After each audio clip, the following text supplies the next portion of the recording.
my number one priority to ensure that everyone within the organization is supported and have the business.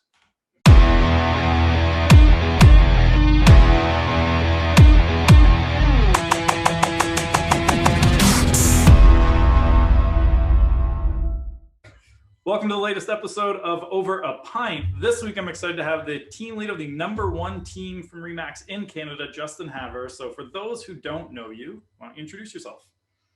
Hey everybody, I'm Justin Havre with obviously my team, Justin Havre Associates of RE/MAX First here in Calgary, Alberta.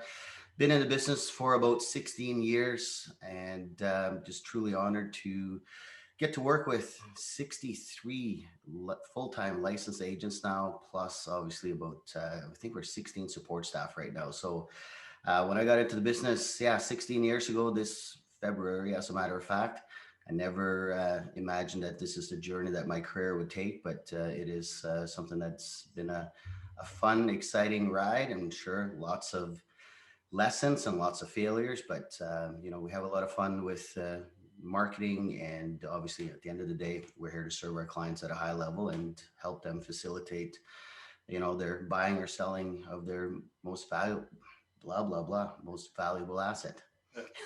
So 16 years ago, and you got what was the driver for you to get into the industry? Because I saw that you owned a satellite installation company or something like that before.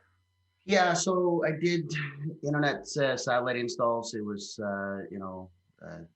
climbing up on snow-covered roofs and 32-foot ladder, just reaching at the top of the eaves there, and you're climbing up on the roof with snow on it to install a satellite dish. Knees shaking. It was scary, but you know what? You have a mortgage to pay. You got to do it. Yeah. So it's doing that. It was both TV and internet. So bi-directional. It was direct way, bi-directional internet satellites, and again, installing, doing work outside in the winter is never fun here in Canada. Anyways, so I decided to get into real estate to try something different. I never thought of myself as a salesperson. But I figured I'd give it a go. And, my first year, I think I did 16 transactions. I was very fortunate to have, a friend of mine who was my realtor before I got into the business, take me under his wings. And, he taught me a lot. And I'm still so incredibly fortunate that I work with him today, as he's one of the members on my team. Oh, nice. That's pretty good. Was he with your team from when you transitioned from being by yourself to on the team? No, we had, because I also before I did the internet satellite stuff, I also used to work for Shaw Communications. Yeah. So I kind of came from a bit of a tech background, and I saw obviously the value of the internet, and, we kind of partnered up working together for the first few years. We had different drives at that time. We kind of parted ways for a while. And then when I grew my team from about 6 agents in 2012 to 28 in January of 2013. He reached out in February and was like, hey, what do you think about us working together again? And I said, you know what, it'd be an honor. So, he's now been in the business for 25 years, and, it's truly an honor to get to work alongside him. What was the cause for you to switch from being just by yourself as a solo agent to starting a team, and how quickly did that ramp up? It was, it's kind of funny how all of that stuff happened, because initially, I started investing in websites very, very early on. My first website was actually inspired by justlisted.ca commercials that you would see on HGTV, or maybe it was A&E back in 2005. So I started one website, justlistedcalgary.ca, and I was actually advertising that website in the back of the newspaper. Mm-hmm. Believe it or not. The old school way of doing it. Old school way. But back then, our MLS would update every 24 hours to realtor.ca, and having that direct IDX feed, it was updating every hour. And there was a point of time, and I think it was 2006, when our market was down to 700 listings for inventory, which is insane. And there are over 1 million people there, right? We're in the greater Calgary area, we're about 1.5. Calgary itself is about just under 1.3 right now. But, with that, obviously people wanting to get the listings first, I was advertising that in the back of the newspaper, and it's generating leads and opportunities. So That's that turned out to be, quite a few opportunities, and, me and Mike couldn't handle it. So then I started referring out business to other agents in the brokerage and collect a 50-50 referral fee. Wasn't actually running a team. yeah. Now in 2009, I was recognized as a number one individual agent in a large independent brokerage here in the city. And it was actually the brokerage that told me that I could no longer operate as an individual agent. I had to operate as a team because the perception was that I was a team when I was collecting referrals. So January 1, 2010 is when Justin Havre Associates was born, essentially. So like I know now like you have a very heavy duty website, heavily invested in. Like early on, was it like you doing it yourself, or did you hire the company from the beginning to do your website? It was a combination. I was doing some of the stuff myself. I remember, building out snippets and building out community pages. It was probably my first REW website that I was doing that on, and doing a lot of that work myself. But I remember having some pretty sore shoulders from being hunched over on the computer for many, many, many hours. But it was a combination of doing that and hiring, the professionals. That's one of the things that I have, been really big on all along, is that if you are not an expert in it, hire that task out. When it comes to marketing, same kind of thing. Hire the professionals. I'm big on, market exclusivity as well. Mhm. I think that, some of the vendors that are, offering marketing for agents, and then, no knock on agents, we tend to be like a herd of cows sometimes, and I'm trying not to offend anyone with that, but we go where the grass is green, and then, over here the grass is better, so we all follow, right? But if everybody's doing that in the same market, how do you stand out from the competition? Yeah. And that's why I think it's, critical for agents to kind of treat their business like a business. Reinvest back into your business, and that's something I've done from day one, was reinvesting minimum 25% of my commissions back into the business. And in doing so, also get exclusivity. So if you are working with an SEO company, for instance, it doesn't do you any good if they're working with 10 other vendors in your market, because you're getting essentially the same service. The only one that wins there is the vendor. So that's been one of my principles from the very beginning, is exclusivity and reinvest back into the business. And are you still doing like 25% back into it, or has that changed? It's probably more. Mhm. I would say it's more, confidently. Yeah. But it has shifted from generating leads, because obviously one of the things that I learned very early on is that the biggest struggle for the realtor is to have opportunities to work with. Yeah. So that's why I focused on lead gen, lead gen, lead gen. And yes, I made many mistakes doing that, but now I've been so fortunate to kind of figure out a pretty good formula with the right vendors, and I'm going to say drowning in opportunities, So, which is a good problem to have. yeah. For reference, for people who like aren't familiar too much with your websites and all that, like roughly speaking, how much traffic do you get a month? Because I know you have multiple websites, and like how many leads are you generating for the team?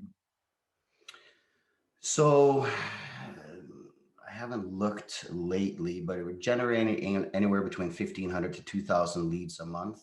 Yeah. Now, these aren't IDX registration leads. So they're not sign up leads. They're actually showing requests or listing requests. So generating anywhere from 50 to 100 of those a day. No. And do you track like your like specific conversion rate based on the sources for those? We do. They all kind of vary. Last year we had one agent on the team that was converting internet leads at 22%. Wow. And that's not filtering the leads out. I remember hearing a guy speak at a conference one time, and he was saying that he was converting internet leads at 26%. And I asked him for more clarification on that, and it was a sample of 76 leads, and they all had been scrubbed, where there was all the ones with bad numbers and bad contact info. But that's the 22% is actually pure internet leads that he converted in 2020.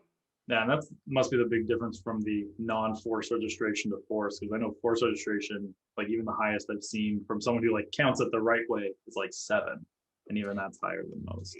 Yeah, usually with those like 5% is like rock star status, and 7% that's like Yeah, you're I've God. seen one person who like I could verify did it. I think it was like Cork Other Marketplace and all that. But normally, yeah, like what we tell people as like a benchmark is like 4 to 6 is like your top, and then 2 would be like average, roughly. Yeah, I would say the average is even lower. I would say the average is even 1% or less. Mhm. 0.5% to 1% is what I would say is average from what I've witnessed over the years. And have But you ever done force registration? yep. And how did you like? What made you switch to open? Um, it's more about what Google likes. Yeah, But when you do that, you're not generating leads for many years. yeah, But yeah, back to your question around the traffic. One of my assets, and this is the busiest asset. In the last 30 days, 539,657 sessions on one website and over 5 million page views. pretty So good. it's a busy one. Yeah, Yeah. And you know what? Like it's to replicate that with Google AdWords. I mean, you can do the math on that. yeah. I use one of the tools. So I have a client newsletter that goes out, and we analyze people's marketing strategies. One of the weeks we analyzed your website stuff for them, and I think it was the tools that estimate it put it anywhere from 200 to 300,000 a month they'd have to spend in Google Ads to match your traffic, and that was Mhm. just for your Calgary Homes site. Yeah.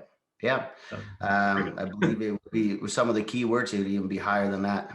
yeah, you were outranking Remax.ca, RoyalPage.ca, like you're outranking everyone in Calgary. Yeah. Yeah, no, it's an asset that I've again invested into for now 6 years consistently with the same vendor, and it's paying off. But one of the reasons why a lot of agents quit on something or is because they give up, Yeah. right? I believe that if you're going to do any sort of marketing at a high level, you got to be consistent and you got to do it long term.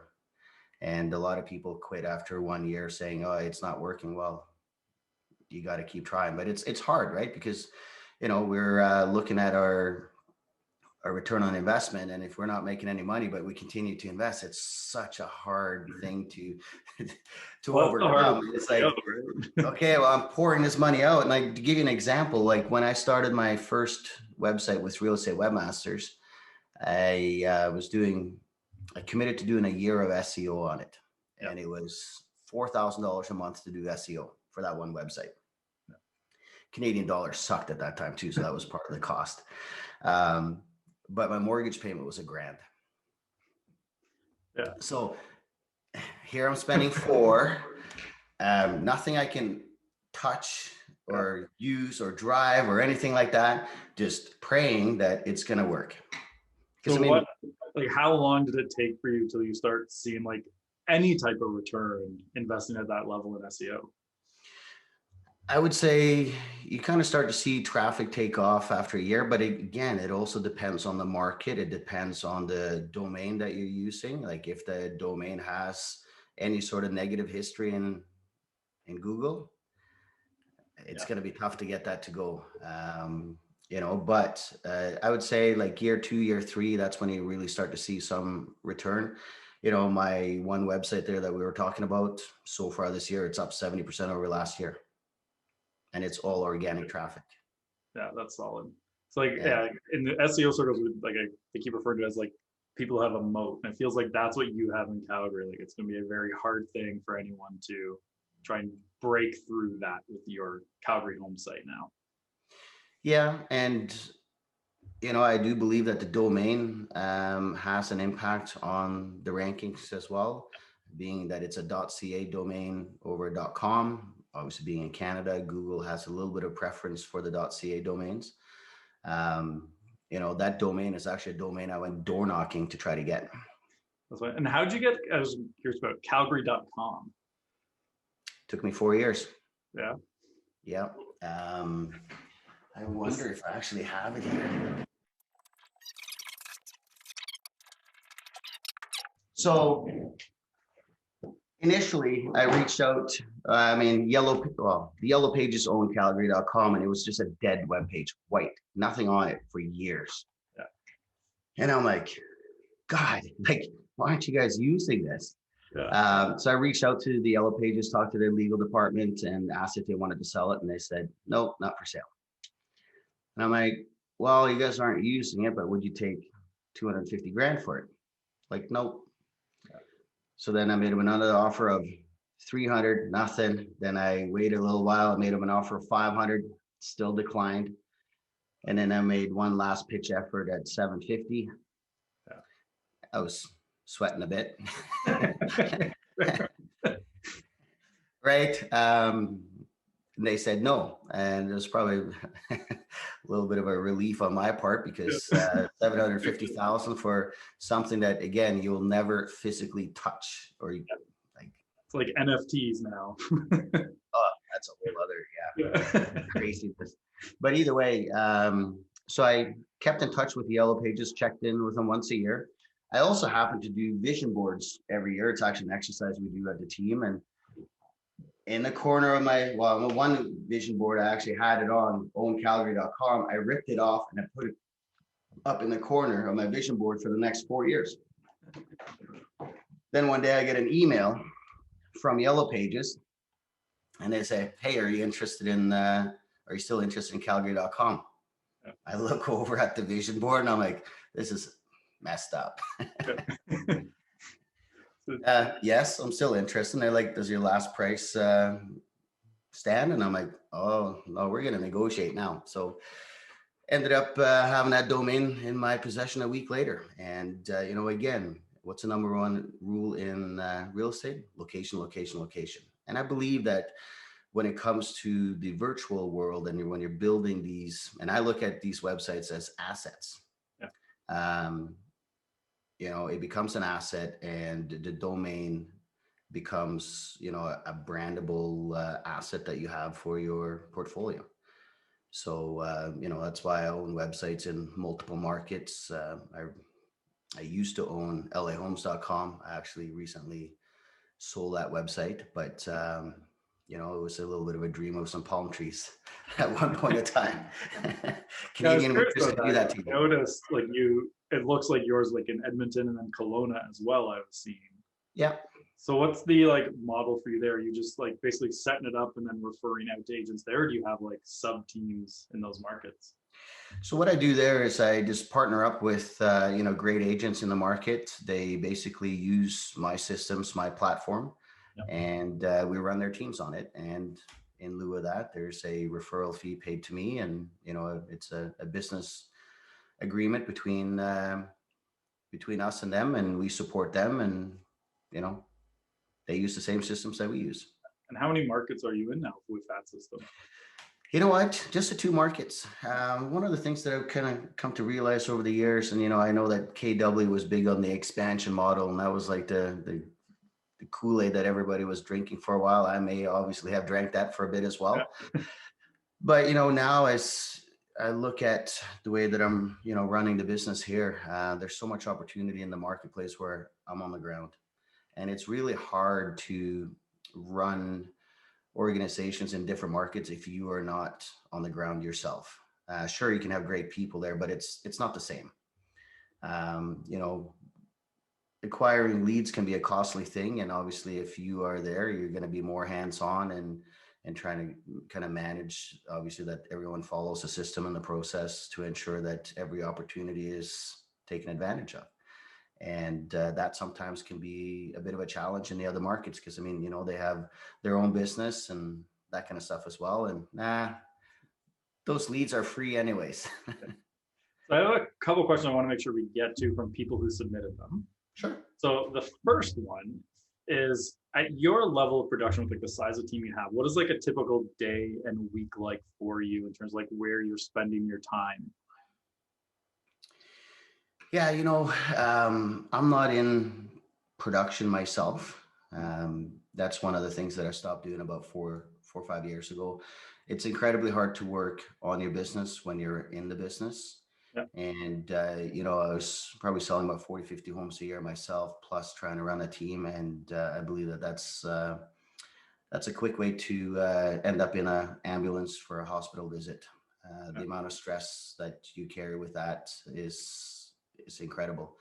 So I was very fortunate to bring on some support in the leadership capacity, and I've continued to kind of build out the leadership team of my business. So my days basically consisting of right now is we got morning huddles at 8:30 to 9. It's actually something that we implemented here at the start of the pandemic a year ago because I wanted to create something positive for the agents where they have a routine. Because, I mean, looking back a year, we were all a little squirrely and not knowing what's up and what's down. And I figured, you know what? I want to create a daily routine. And we started with gratitude and then one personal commitment, one professional commitment for the day. Kind of like a mini accountability group, but sharing what you're grateful for. And what that has done in a year, it's been pretty incredible.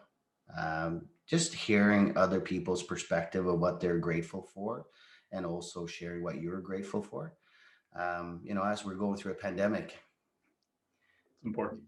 there's a lot of things that I think we as people have come to realize is we took for granted before, right? It has made us slow down. It has made us focus on relationships. It has made us focus on health and many other things, right? So we have the huddle from 8 till 9, 9 till 9:30. We typically have a admin update with our staff.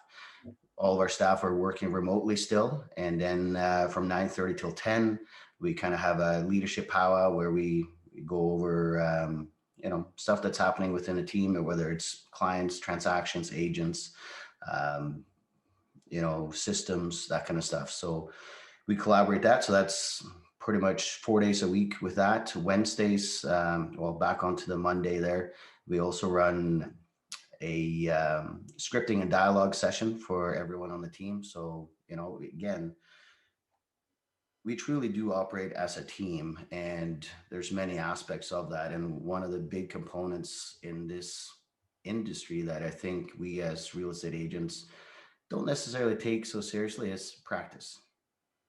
We got to we get our license, and it doesn't take a lot to get your license. We have the ability to earn a substantial amount of money without having to spend 12 years to go into school to become a doctor, or you know accumulate hundreds of thousands of dollars in student debt. We get Yeah. to work with people. We get to be our own boss. We get to, if we do a good job, we get compensated very well. So we practice. So we have scripting practice, and then we have mastery practice for an hour after that. So that's on Mondays. Tuesdays we have Sheplack that kind of joins us. John Sheplack is a world-renowned coach in the real estate industry. He also coaches obviously people outside of the real estate industry as well. I've been incredibly fortunate myself to work with him now for over 4 years, and it's changed who I am as a person. It's also obviously transformed the lives of agents on the team as well, because one big component of our team is personal development. We're all human beings. We all make mistakes. We all got our shit.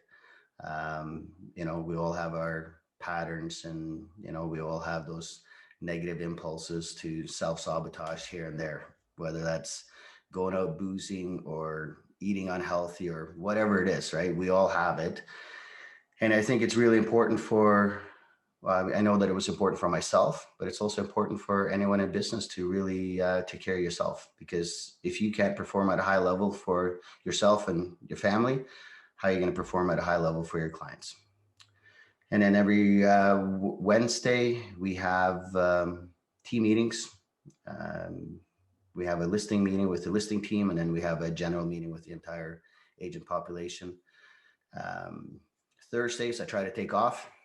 Nice. Try. I should probably commit to taking them off more. I know that.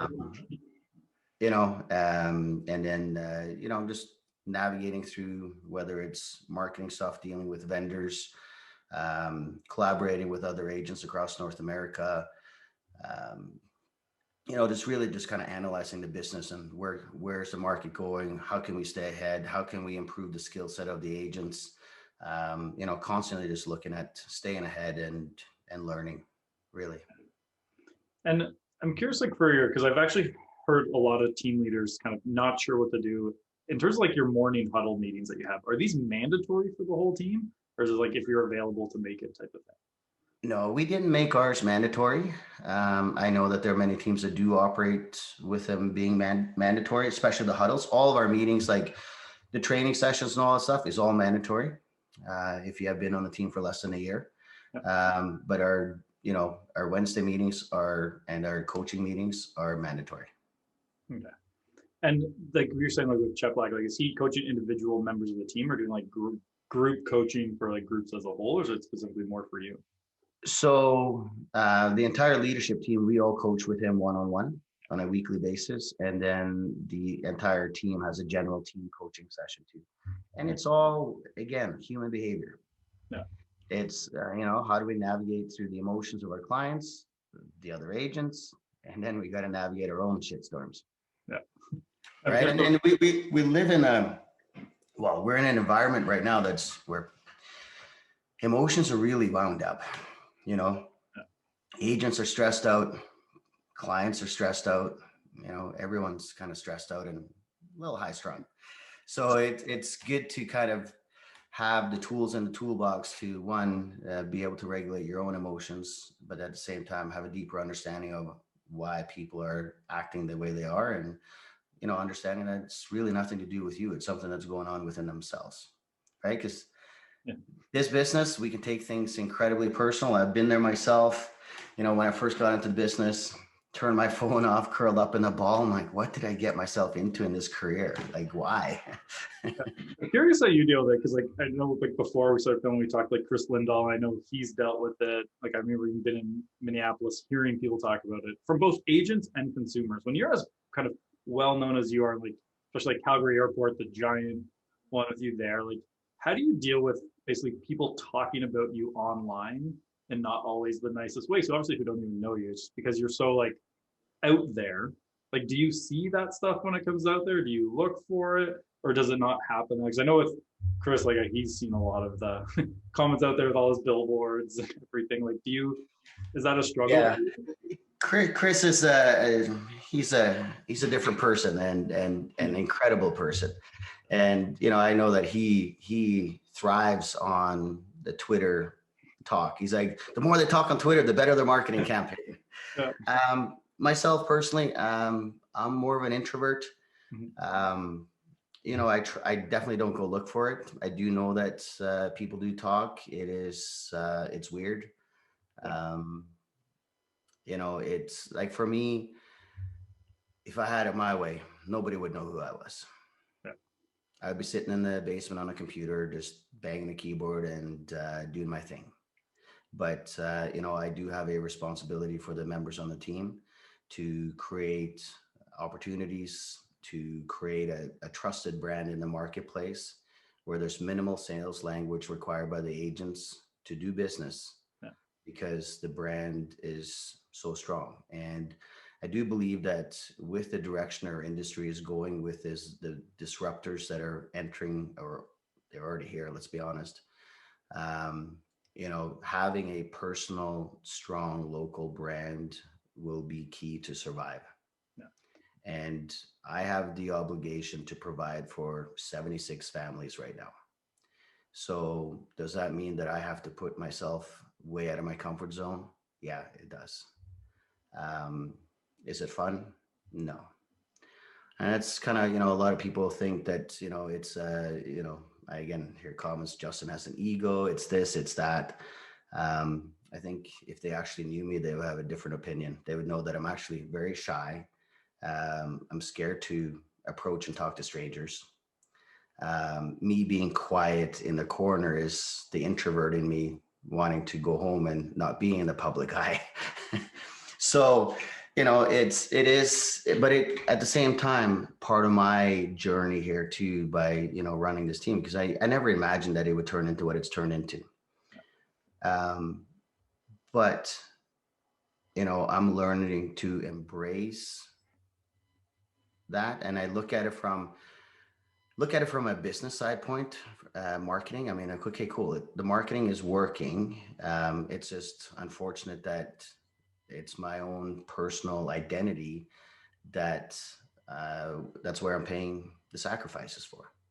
I'm You curious because know, like, a lot of team leaders do struggle with like the name as the brand versus like creating a brand not associated with your name from like an exit strategy standpoint of like one day if you ever wanted to sell. Like I realize with your websites you have hard assets you can sell, but there's some of them are still attached directly to your name. Do you ever think about kind of that side of it? yeah, but then at the same time, outside of the U.S., can you name anyone that have sold their team for a substantial amount of money?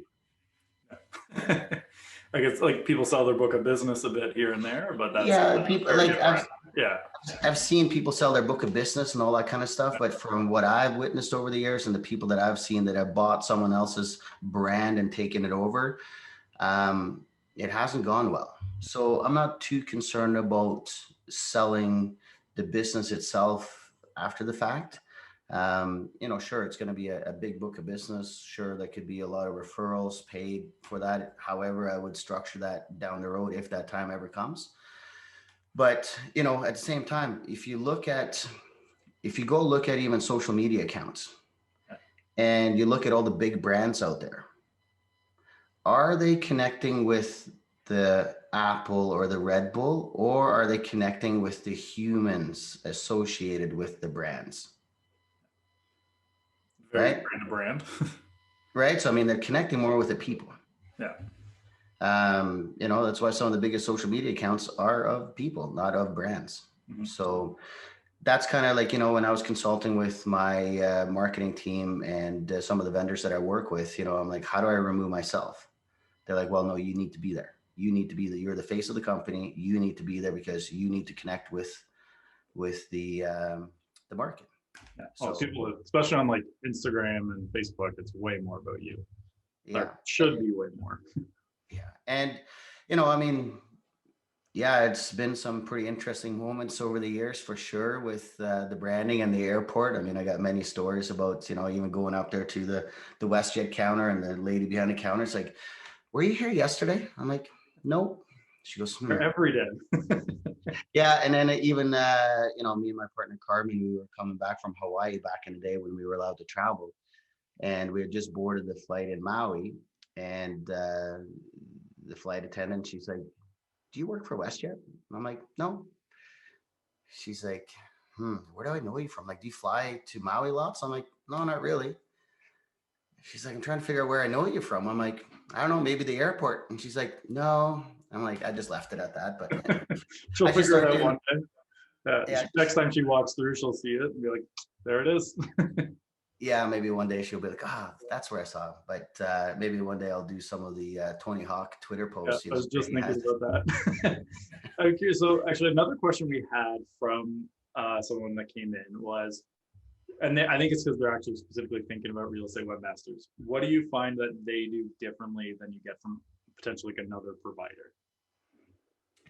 So with real estate webmasters, one of the things, I mean, when I first started with them, I did my research and I was studying, the search engine results, and I saw that there was two websites in my market, and then when I was studying other markets, they happened to have a website that ranked really high in the search engines. So that's what attracted me to them initially.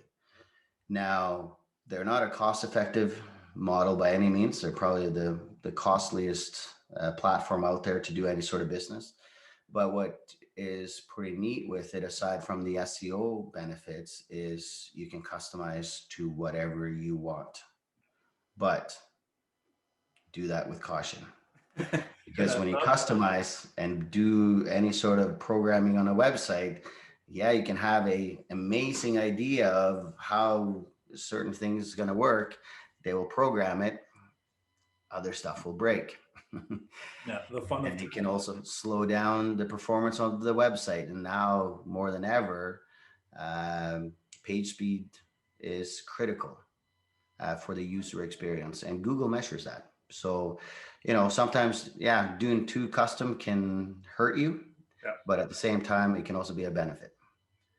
This next question, you can answer it or not. It was one that came in, and they literally said, "Are you willing to share how much you spend on lead generation each year to give some perspective?" Well, over the last several years, last 3 years, spent over $2 million a year on marketing. I mean, if anybody knows billboards, they're not cheap. And, Yeah. billboard in itself is well over $500,000 a year just on that. But it's been kind of entertaining at times because all of a sudden now there's a whole bunch of agents doing billboards. Yeah. And one of the things that they will realize rather quickly is that that's a good way of burning cash. Now, if you were to say, like, just like go back to when you were mainly getting business from your website, when would you say, like, is the right time to start bringing in something like billboards? Like, would you say there's like you should get to a certain point before you do that, or from the start, if you can afford it, jump into billboards? Well, where else are they going to see you? Right? You got to have something else to complement it. You can't just do one. I believe that you have to touch, the consumer in 5 or more ways, different ways, to really start building a brand. So if you're doing bus benches, billboards, just that, well, then maybe you should add something else to it. Some people will add, mailers, or maybe they'll do a targeted Facebook ad, but you got to hit them in multiple Yeah. marketing platforms in order to start building a brand. If you're just doing one, like I said, it's like burning money. Yeah, fair. So another question that came in, which I think you saw this one because this one was on like my public profile, which is, with so many team members, how do you instill the culture and values you have to the whole team to ensure your brand is consistent? The bigger we get, the more challenging that will get. That's for sure. But we are very, very diligent on the people that we select to join our group. We're all about the people, and they got to be just good people to the core. And we believe that if they have that, we can train everything else. And we have an incredible training platform that we have, built out over the years, and we continue to enhance it. And, by selecting the right people, and one of the key components to having a successful team, and this is actually something that I got from being at a conference where we had George McPhee speak. And if anybody knows, he's the GM of the Vegas Golden Knights. And he basically shared their playbook on how they built that organization from the ground up. And the number one trait that they were looking for in any staff or player that they selected was low ego. We all have an ego, don't get me wrong, but there are many times that the ego will get in the way of certain things. And if you have a large group of people, a large ego can be a negative, big negative for the culture. So how do you filter out people who are like in your process that might have a big ego? Because some people I know are good at hiding it during like interviews. So how do you try and ferret that out? You know what? It's a great question. Because again, when you're interviewing an agent to join the team, they're in sales. Some people are really good at selling themselves. Yeah. Right. One of the things that we do actually is we make everyone that we interview, and something we implemented a few years ago, we make them record a video and tell us what we can expect from them, what level of commitment, and what will it mean for them to be on our team. So now we know, again, what their commitment level is, and we have that in video. But if you've probably heard the saying, the culture that will self-police itself. And very often, if someone comes in and we may have misfired, the team and the culture within the team will actually self-police it and be like, no, you're not really a fit. And it's not like they want to kick people out, but you'll find out whether the people will embrace the person. Yeah. And we have such a diverse group of people, and again, I have to pinch myself sometimes because I get to witness how they conduct themselves on a daily basis. And it's from a place of abundance where they support one another. You know, when you have one agent willing to drive all the way across the city to help another agent out, and that's happening like multiple times a day. Um, Agents having a hot lead that wants to buy or sell. Here, Andrew, you want this? You can have it all. It's yours. It's good That for happens daily, yeah. right? You know, because they're like, hey, I had this lead that popped up in my hopper. They're now good to go, but I'm too busy. Here, you can have it. Yeah. Go take care of them. And yeah, and it's just, yeah, it's pretty surreal to kind of watch how kind they are to one another and how giving they are. And at the same time, you know, you see agents taking off, going on vacation for 3 weeks. They have somebody looking after the business. They sell 9 homes while they're on vacation. Yeah. Pay for the vacation. Right? It's, yeah, that's vacation pay right there. Yeah. Now, in terms of like growing your team, how much are you looking at like licensed already experienced agents versus bringing new people on? You know, I think it's important to have a mix. You know, we have attracted agents, obviously, like you got an agent like Mike Hanna, who was my agent, right? He's 25 years in the business. We have many other agents that have had, you know, 22, 19. We even have an agent on the team, 19 years experience and used to run the number one team in the brokerage where we're at. He is now on the team. Um, and obviously newer agents, you know, and the agents that are newer, they come from some pretty incredible careers and are very educated, very smart. You know, now looking to create a new career for themselves because of the economy that we've had here for many years in Alberta. And, you know, I'd say sometimes a newer agent is just as good, if not better, than an experienced agent because don't get me wrong, like we are very systemized in our organization and we have expectations and we have accountability. Not everybody will thrive with that, but we know that if people follow the process and the system, they can do incredibly well. Like, I mean, we had one agent on the team last year, sold 100 homes. Pretty good for a single agent. Pretty good for an agent, right? And then we had many others that like we had many like experienced agents that had been on their own before. Last year was their best year ever in real estate. Many of them became debt free for the first time in their adult life. Yep. Little things like that. That's, you know, and again, then you also have people changing careers because they, you know, didn't like the environment that we're in or where that was going, getting into real estate where they get to work with people in a positive way.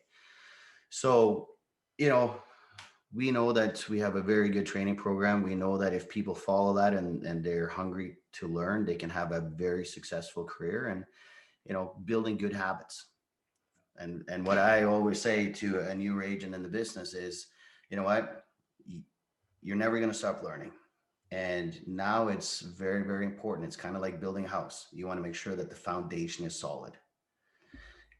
Then once you have that solid foundation, then we can continue to build up from there. But it's constant building, constant enhancing of the skill set. And, you know, older agents or experienced agents that come on a team, they, and many of them have said, they have to relearn how they're doing business because it's different from how they were structured before. Like there was one agent that was on their own, doing quite well, who would be doing, you know, 4 nights a week at the office till 10 o'clock because they were calling their database. Yeah. They joined the team. That stopped. They just now had to focus on working on the clients and going to listing appointments or just meeting clients. And yes, they had more time with their family at night, or it was different because now they were getting also pulled from so many hot prospects that before they would have to spend, you know, 20 hours a week trying to get. I'm curious with that, like, because you guys obviously generate a ton of leads for your agents. What's like the breakdown, very rough, like between new business versus your repeat and referral now? You know, admittedly, that is like the repeat referral business has probably been one of the weak points up until a couple of years ago, and we have in the recent year, well, 2 years ago, we started implementing someone to kind of work and nurture our past client database. Percentage wise, right now, I would say we're only probably because the inbound funnel is so massive. I would say repeat referrals probably in around the 10%, which Okay. is low, Yeah. right? But at the same time, I Well, can, it's just because you're so busy with the amount of leads you have, like you almost don't have time for that. yeah, and you know what? We're working on more and more on the nurturing of the past clients, and it's starting to become more and more business that way. And we have implemented some really neat client concierge pieces to just really focusing on the consumer experience from start to finish, and then after the fact as well. I'm curious because I've talked to a lot of top producers who kind of all said they've hit similar kind of issues in their business as they grow. Like they seem to hit like, and I'm just going to throw out a random number of like, so let's say 1 million GCI, and then it's like a plateau they can't push through. And then they'll get to like 2, and then it's like another plateau, and they've had to like reorganize at each one. Like, have you found you've hit that where like as you've been growing your team, you've hit plateaus and you've had to make changes to push through it, or has it been pretty consistent growth the whole time? It's been pretty consistent growth the whole time, except for, was it 2017, 2018? I had a pretty good turnover on the team, probably what 80% of the agents turnover. Yeah. And that was my doing. It was my bad, and I had to fix what I broke essentially. Yeah. I decided to mix business and pleasure, and that was something that was pretty negative for the team and the organization, and expensive lesson learned. But at the same time, during that process, there's a lot of positive that came from it. We kind of started also changing the culture of the team, and I started focusing more on the agent experience on the team and how I can enhance their experience rather than being focused on the leads and the conversion of the opportunities. So I'm like, okay, well, how can I make this a positive environment for the agents where they can feel supported, where they have an abundance of opportunities, and then they can use this as a vehicle to create memorable life experiences for themselves and their families.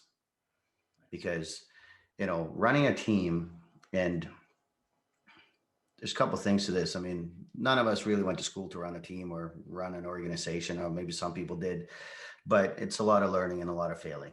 And the organization will typically go how the leader goes. Anything and everything that happens in my organization is essentially my responsibility. Whether it's a misfire on an ad, or we drop the ball on a client, the buck stops with me. And I look at every situation like that as a training and learning opportunity. If we have a negative review from a client, okay, how can we learn from this? Before, I used to feel that was a personal attack on me, Yeah. right? Which many team leaders or real estate agents, period. Like if somebody gives you a 1-star review on Google, like it hurts, Yeah. right? We take it so personal because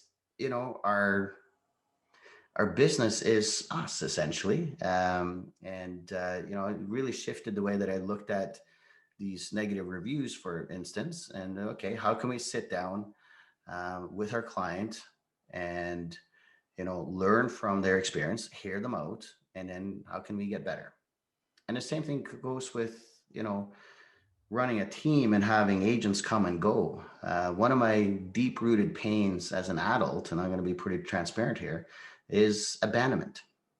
So I always struggled whenever a relationship would end, or if a team member that I felt, and again, when you run a team, you build friendships.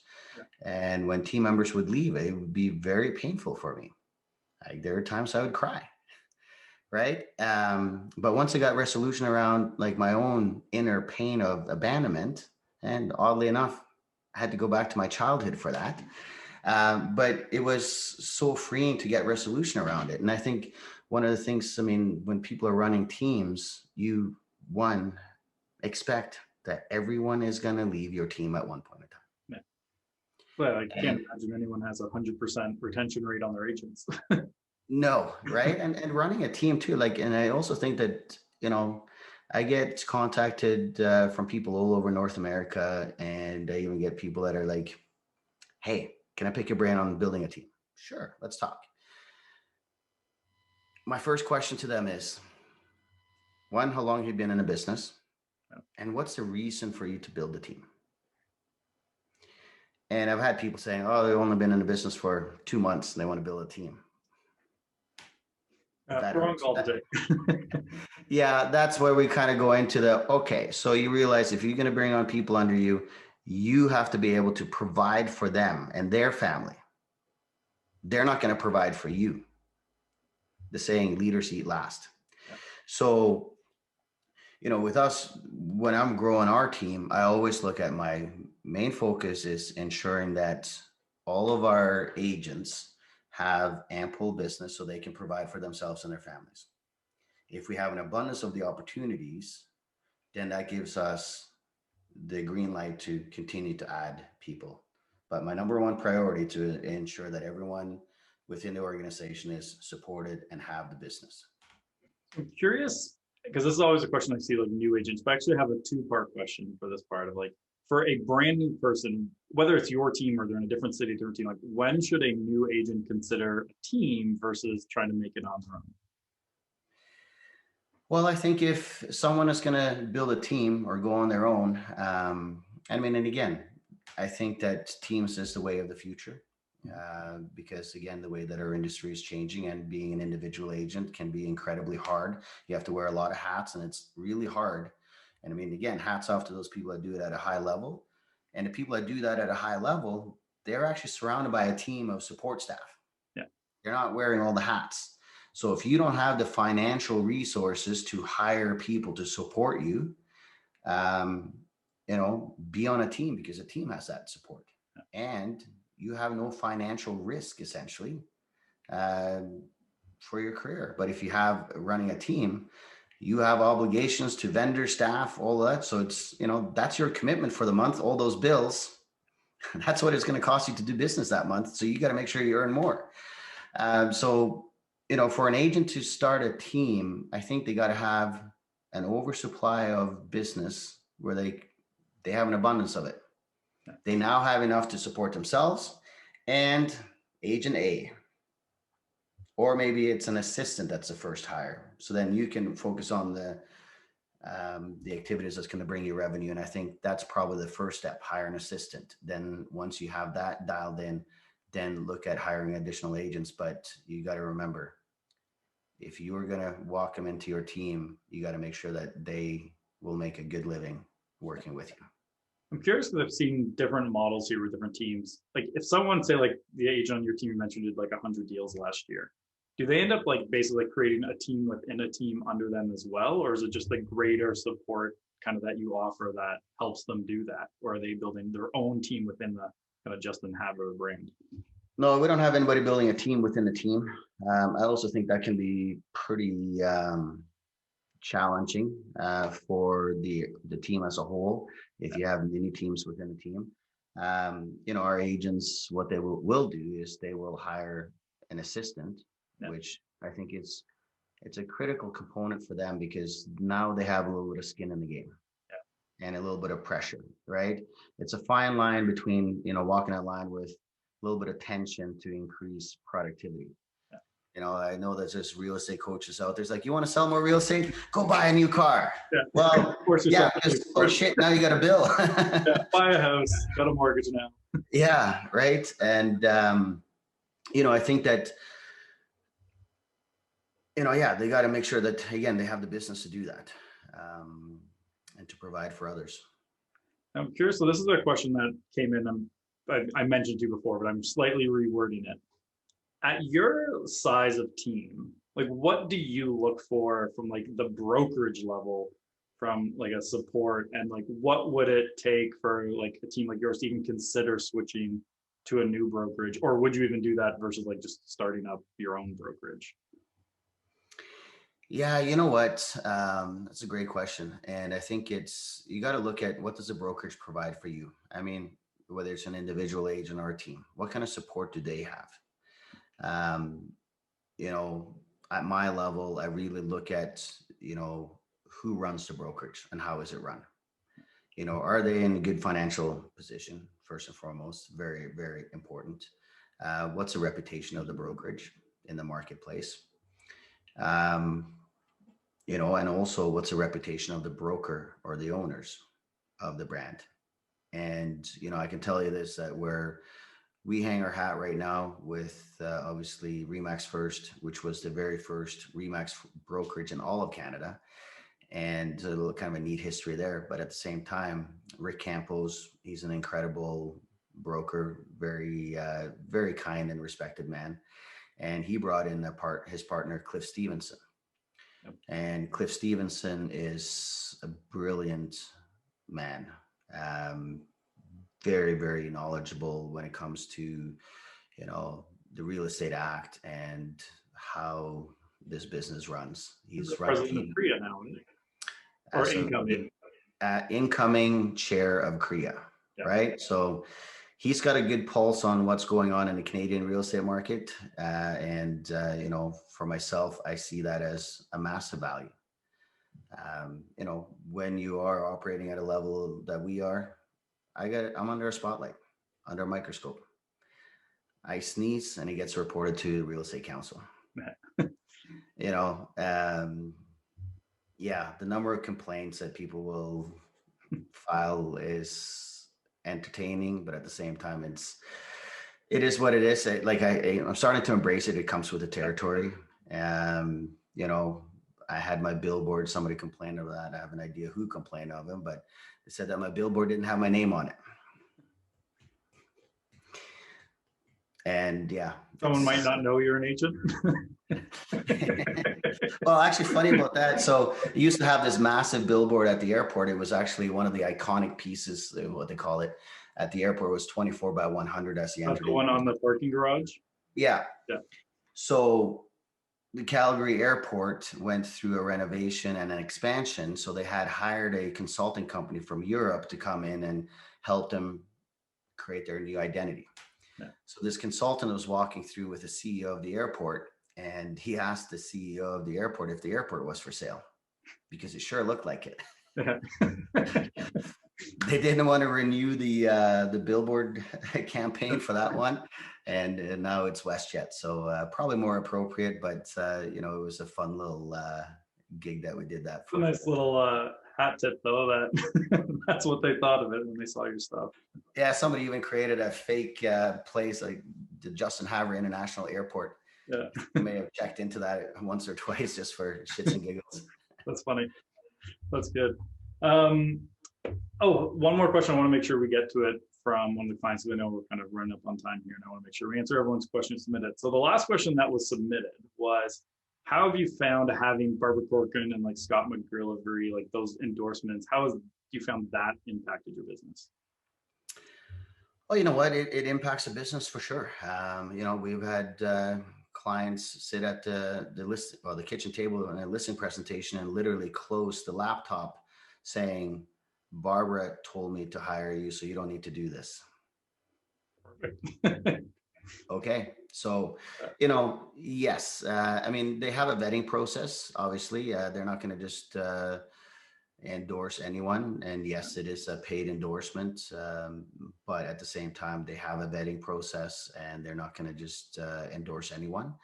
And, it does impact business. I'm essentially building trust for my agents. And the more pieces I can add to that to keep building the brand and building trust in the marketplace, I'm going to do that. And do you, I know with them, it's through a specific program, do you actively go outside of them and look for other potential endorsements like that at all? No, I haven't, but we definitely have ongoing conversations with, our partners and about possibilities of different people to have endorsed. And there's been some pretty interesting conversations that have never really turned into anything, but there's been some pretty neat names that there's been obviously conversations about potentially endorsing real estate agents. I'm curious from if you had to say go back and look at what are the biggest changes you would have made earlier on to help you get where you are? Like, what were those learning moments that you wish you could redo? I would have probably, not probably, I would have started investing into personal development a lot sooner. Yeah. I think that is such a critical component, especially if you are put into a position of leadership. It's a tough position to be in at times because you're getting pulled in so many different directions. But at the same time, you also got to stand in your principles and core values and treat everyone the same. And that's one of the things that is critical if you're running a team is there's no side deals. Everybody has the same deal. Yeah. And that's I would say another thing, if for anyone that's building a business, make sure that you have a very, very detailed team member agreement. Because again, just like when you sell a house and somebody goes, well, I thought that mirror was included. Well, what does it say in the contract? You got to treat your business like a business. And if you're going to have partnerships or have a team, make sure that you have everything in writing. Yeah. Look at it as a prenup, right? Obviously business partnership is a whole other world that can go sideways as well. So it's kind of like a marriage. You want to make sure you have that prenup, but it's same thing goes for a team. I mean, the way I look at, our team member agreement, my integrity lies in that agreement, and my business model lies in that agreement. So if there's a scenario, well, what does it say in the contract? And do you like amend them if like something new came up? You're like, oh, I never thought of that. Like, do you go back and amend them to include new situations? Yeah, we do. We probably should update them more frequent that we do. It probably should be done on a yearly basis. But you make note of situations that come up and obviously try to ensure that, yeah, that's a good scenario. We haven't covered that, but you want to make sure that you obviously have all the different scenarios, because it becomes so much fairer for everyone involved, right? You have in a piece of document, there's no emotion. Yeah. Right? What does Straightforward. it say? It's right there. Well, I thought this. Well, what does it say? It's English. Do you have a few more minutes? There's a couple other questions I was Yeah, hoping no, to ask, keep but I know going. we're kind of running up. All right, perfect. Yeah. So one I was curious because I've seen this different is like roughly like you obviously do a ton of lead gen. How many like leads in a month could a single agent do you think handle before they have to either get help or start passing on to someone else? Well, I think that question depends on what the agent does with those leads. If they're following, like, I assume you have like a pretty fairly prescribed follow-up product. If they were to follow your recommended process. You know, I would say, and again, it depends on the quality of the leads too. So if they're IDX registration leads, you could probably handle up to like 60 a month-ish, I would say.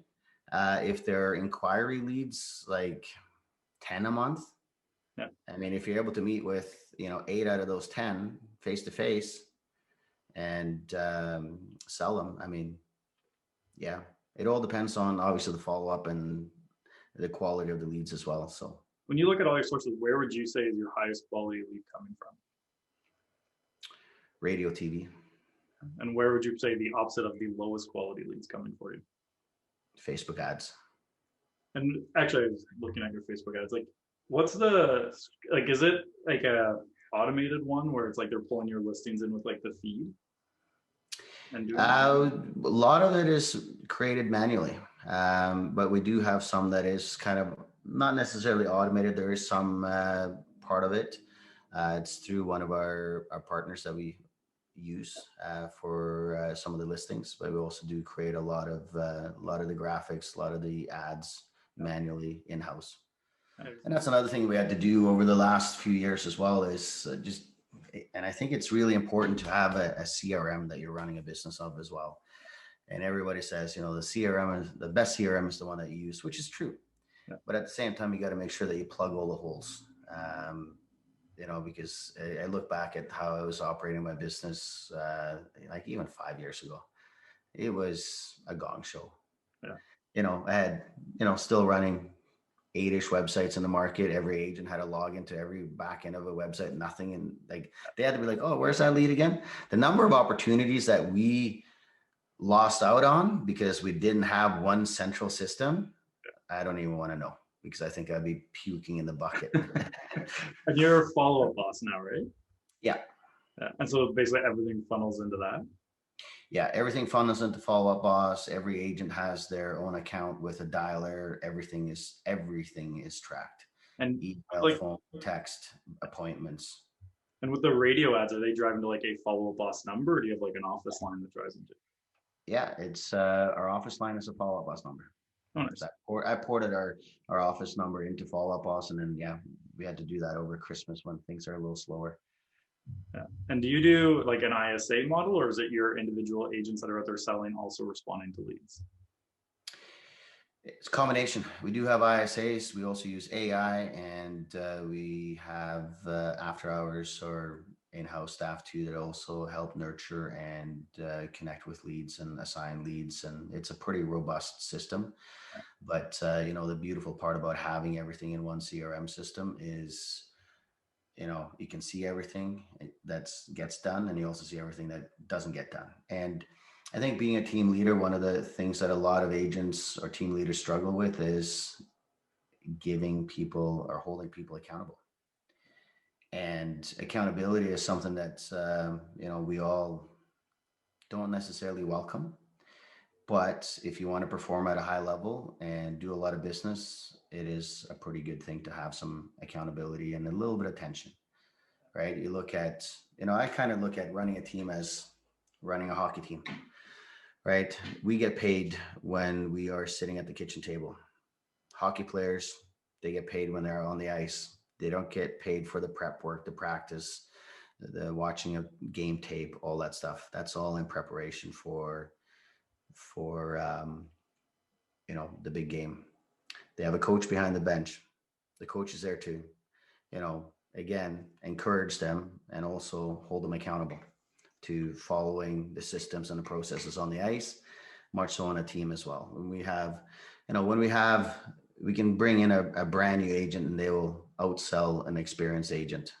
And what's the number one thing that they will say? Well, it's neat to watch, because one of the things that they say is, I'm just working hard and following the system. Yeah. And we hear that over and over and over. You know, was it October or September? One of those months, we had one agent on the team that sold 19 homes. It's a good month. It's not a bad month at all. Yeah, that's better than a lot of agents' years. And then a month before that, we had 2 agents that did 17 each. Right. So really, like, I mean, and again, for anyone out there that wants to build a team, make sure you build a team for the right reasons. And a lot of people have this idea that, you know, team leaders sit on the beach, they don't work, they have all this free time. I wish that was the case. Yeah, it's like we see people who got into real estate for the free time. Yeah, no, you know what? It comes with a lot of responsibility, a lot of pressure. You know, I say to some people, I say, you know, nowadays I have expenses every month that is as well, it's an astronomical amount. It's actually something I used to dream about earning in a year. Yeah. I'm spending that a month in expenses. But, and then, you know, it also comes with all the pressure in the marketplace and, you know, being so visible, you have a lot of haters out there. And, you know, although like we kind of touched on that earlier, they may not necessarily know you, who you are as a person. They say they know you, but they've never talked to me. So if people wanted to like reach out to you, get a hold of you, maybe ask you some questions, what would be the best way for them to reach out? You know, they can email me at justin@justinhavre.com. They can also connect with me on Instagram at Justin Havre. You know, my cell phone. I don't know if I want to give up my cell phone actually, but but yeah, no, they can email me, or they can you know, connect that way, or through Facebook Messenger. We can connect that way. And then one last question for the road. What is the biggest mistake you see agents make when it comes to lead conversion? Quitting too soon. How long do you think they should follow up before they quit? Till they die. Well, you know the saying. There's a saying around there. Yeah, just call until they die or something like that. But no, you know what? I think that's the biggest thing that agents do is they quit too soon. Whether it's through trying to convert leads and opportunities, or if it's through marketing, or if it's trying a new thing. People quit too soon. Awesome. Well, I really appreciate your time, and sorry for the little mix up here at the end. I'll patch the videos together and then we'll go from there. But thank you for your time, and I'll send you a message when the episode is going to go live. Awesome. Thanks again, Andrew. Right. And Justin, been a pleasure. Honor. have a great day. Thanks again. Bye.